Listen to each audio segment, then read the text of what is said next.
Good morning, everybody. Happy Monday to you.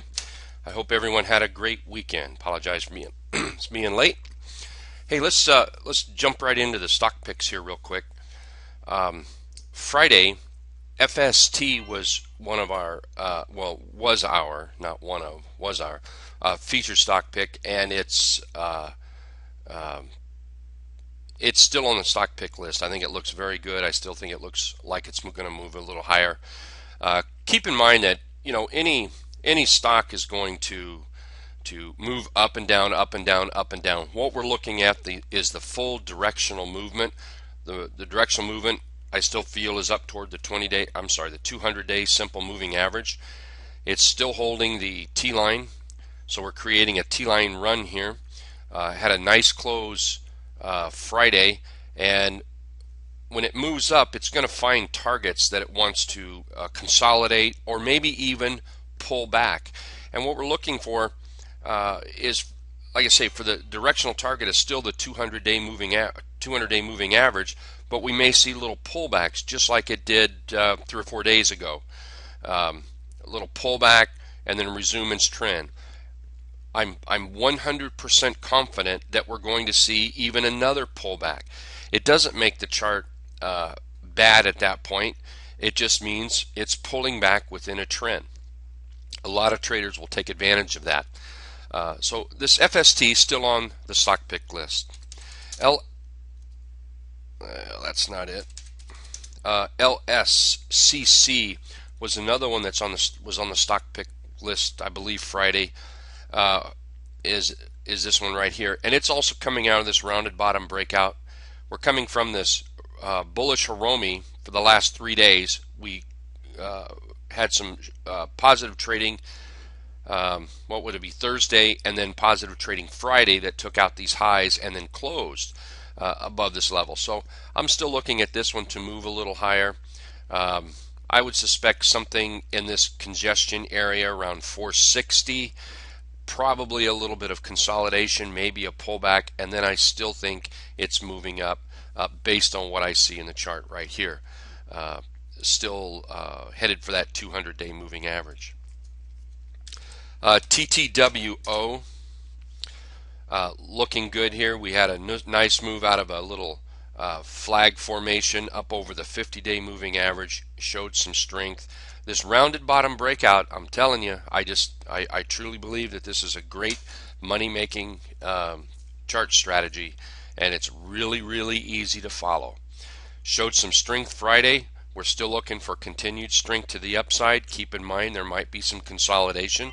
That does not make the chart bad. In fact, my point of view, it offers entries is what I look for. WNC was a nice flag breakout. We've rallied up, we've pulled back, we've broken out of that flag. We're now above the T line, coming off the big three, basically the 50, the 20, the 34, with a hammer, and then follow through up here. Obviously, we need to get above this high right in here. We get above that area, that sets up the 200 for a very nice target area. PBY is still acting good. First target to get through will be what is this, 10 and a quarter, 10.15 maybe, right in this area. Through here, I think we see $11 and then the 200-day moving average. These are charts coming out of the bottom with good bottom action, good movement to the upside. Now it's up to us to find those entries, set those stops, and remember to take profits. When I mentioned that the 200-day moving average, is the directional target, that's the direction it's heading to. That's what I'm looking for. That doesn't mean that, I certainly wouldn't buy this and just close my eyes and walk away and say, okay, I'm not going to worry about it till it gets up here, because it certainly could pull back. It could certainly falter. It may never get there. So we want to trade cautiously. We want to take profits. I run into somebody the other day that it was very tough for me to convince them that on the stock picks that they said, well, okay, yeah, some are winners, but this one here is not working out. Why? Well, why is because they don't always work out, and that's what we have to remember. This was a new person in trading, and they were under some belief that you just buy a stock that and you're going to make money. And I think it was kind of heartbreaking for them. I truly do. I think that it's like, wow, their bubble was busted, and this is where we've really got to be careful and not get into that thinking that, okay, we have a target and maybe we meet our target, and then we say, okay, the next target is maybe around this $11 range, and the next target is around the $200 range. If we make target 1, that means that does not guarantee it's moving to target 2. If it moves to target 2, that's no guarantee it's moving to target 3. So we have to work at our job. We really do. Call, CALL, nice little J hook and trending up very nice. Coming from this bottom, you can see the rally to the upside. You can find all the little pullbacks. These are buying opportunities that you could have been in here. And now we're consolidating very well. Little dip right here, creating a little J hook. Nice series of dojis. Good follow through Friday. And I see pre-market 2185. So looks like it's actually coming back down a little bit. So we want to watch this one. If my eyes are right, 2185 pre-market. So we want to be a little careful there. It needs to come right back up, or we'll set it aside for a while. NIHD. NIHD is a pinball strategy play. We closed over the T-line Friday. I think we still have room up to the 34 and possibly the 50 right here. I think we have a good bottom where the bears certainly took it down, and then the bulls stopped it. And then from that point, we rallied up, and we've moved just to the right, up to the right. Good close Friday. We need to see follow through on this, and then we'll use that 34 EMA and then possibly the 50 as the targets. CECO. CECO is a pinball play. It closed, depending on which program you have, it either closed right on or right above, or maybe just slightly under the T-line. I looked at a couple different charts over the weekend, and like I said, some closed right at, some closed just a penny above or maybe a penny below. But I think what we have here is a very decent pinball setup. Of course, a good, clean, visual close over the T-line would be much better here. Coming from this, we've rallied down and then up, and we've moved to the right with a little dip right in here. Looking for the 34 EMA as the first target. That's typical pinball rules, and then possible follow through to the 50. Remember, we always want to take profits at that 34 or near the 34. SREV. Another pinball play. Very nice double bottom here. We've rallied up over the T-line right now. We're looking for strength over the T-line, and of course, if you've been playing pinball setups for a while and you can see the benefit in them, then what you're looking for is an entry around this area. Inside day, use the T-line close as a stop. We're looking for the 34 as the first target. That would be some pretty nice profit on this chart right here. EDMC. EDMC is another one coming off the bottom, pinball play. I sure would like to get this on an inside day low today if I could. It looks like it's near its close right now. But if I can get this on some sort of a intraday pullback, I'm certainly going to take it today and then use T-line close or maybe the low of Friday as a close and see how this works. This one looks to me like it's headed up. If it can close above the 50, we're going to have a rounded bottom breakout from that point on this one here. And then the stock pick for the day, the featured stock pick is KEG. Um, let's see here. I need to. Sorry, a little behind the 8 ball right now. There we go. Keg. Uh, we're looking for keg as a first target will be about 955 up here. Second target about 1029, and then we can move up a little bit.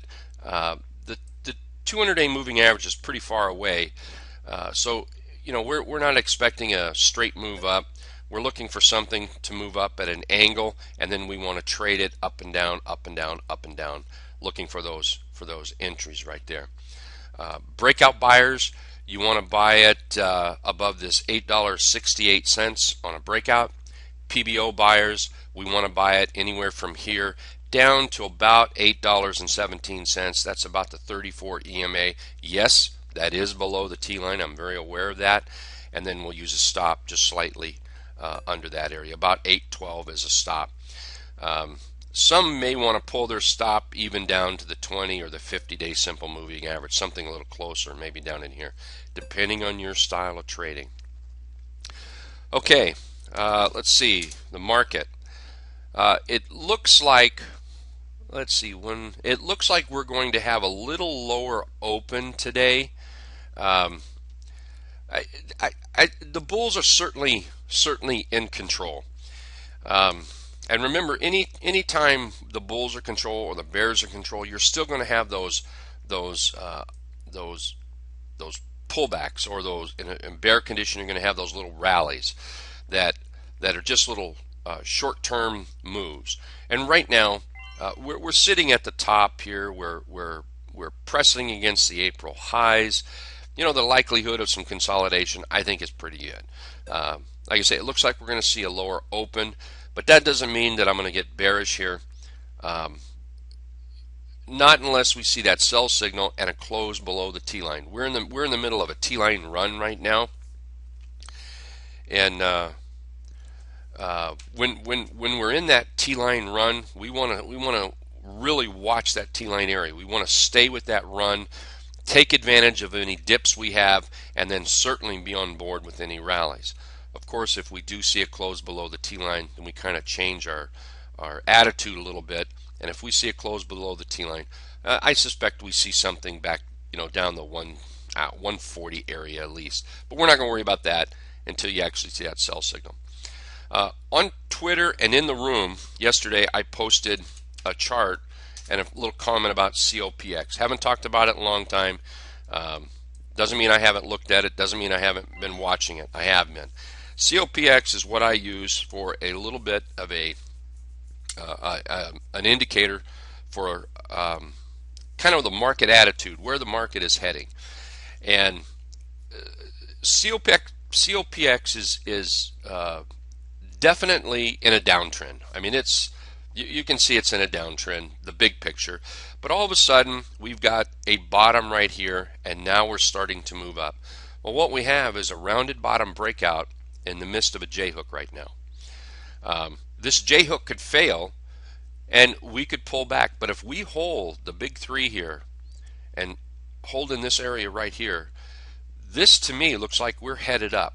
And because of the rounded bottom breakout, we're looking at the 200-day moving average as the directional target. If that's the case, then I suspect the market is going to move higher.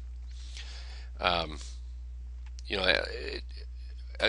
keep in mind, this is kind of an intermediate, longer term. It's not necessarily a day trade view of the market. The market's still going to have slight pullbacks. The market's still going to have slight rallies. But looking at this right here, it makes me kind of think, okay, maybe these bulls are really taking it serious. Maybe we're really starting to come up. Some people follow JJC. That's fine too. I don't think it's as pretty as chart as COPX, and I've followed COPX much longer, and I prefer that chart, watching copper. But if you want to keep your eyes on JJC, that also could point to exactly what I think is kind of happening right now. It gapped up over the big three. It certainly has that rounded bottom breakout right here. Again, it's just not as convincing as the COPX but we'll see how that goes today. Alrighty, I want to thank everybody very much. We have about 2 minutes before the market opens, and I'll be right back right about the market open. Thank you.